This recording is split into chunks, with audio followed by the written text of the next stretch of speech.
O que explica esta piora na aprovação da gestão Lula?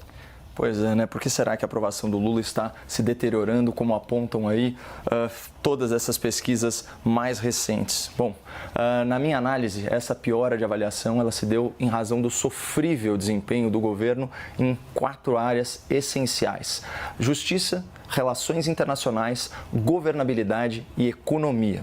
Bom, vamos começar por esse último fator, né?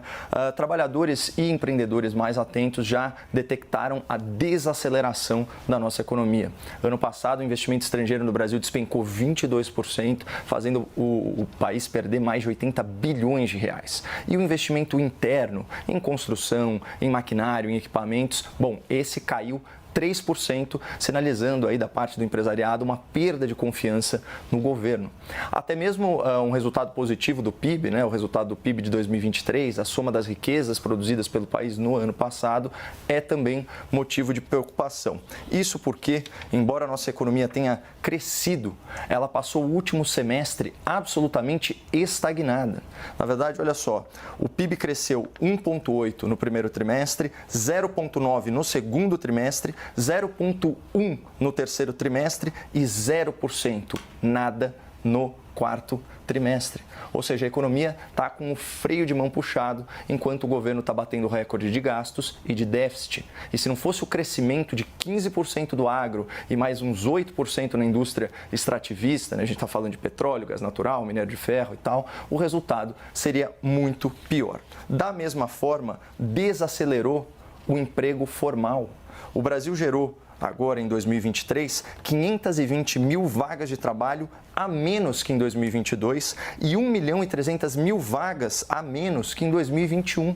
Então, é mais um indício de que o efeito positivo do governo anterior na economia está se dissipando. Agora, saindo da economia, né, vamos falar de governabilidade e articulação política. Na campanha de 2022, Lula chegou a afirmar que as emendas parlamentares do tal orçamento secreto eram, aspas, a fonte do maior esquema de corrupção do país. Claro que essa foi uma declaração que deixou todo mundo muito preocupado, afinal de contas, Lula da Silva é um grande especialista no assunto. Contudo, assim que ele tomou posse, segundo a apuração daqui da CNN Brasil, Lula mais que dobrou o empenho de emendas parlamentares e, de acordo com o levantamento da Gazeta do Povo, Lula aumentou em 530% o repasse de emendas PIX, aquelas transferências bilionárias sem fiscalização que caem direto na conta dos municípios felizados. Então, o Lula patrocinou esse toma lá da cá com o Congresso para garantir a aprovação de leis do interesse do seu governo.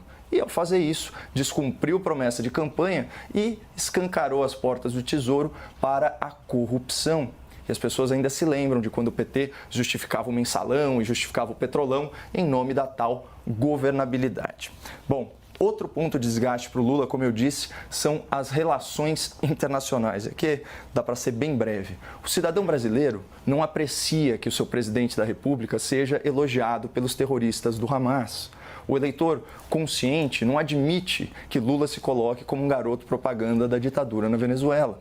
Então, esse alinhamento automático do PT com o interesse de regimes autoritários, como Venezuela, Nicarágua, Cuba, Irã, Rússia e por aí vai, isso causa repulsa na opinião pública esclarecida. E aí também pesa na avaliação negativa do governo Lula. E, finalmente, chegamos na área da justiça.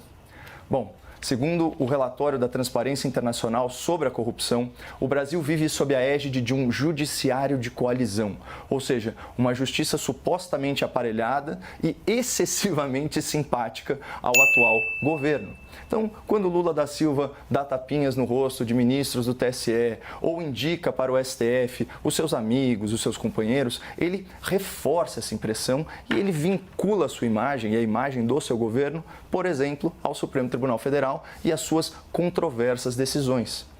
Então, quando centenas de milhares de manifestantes vão às ruas sem nenhuma faixa, sem nenhum cartaz, por medo de represália judicial, isso pega mal para o governo Lula. Quando os ministros impõem censura ou proferem decisões ao arrepio do devido processo legal, isso também vai resvalar no Lula.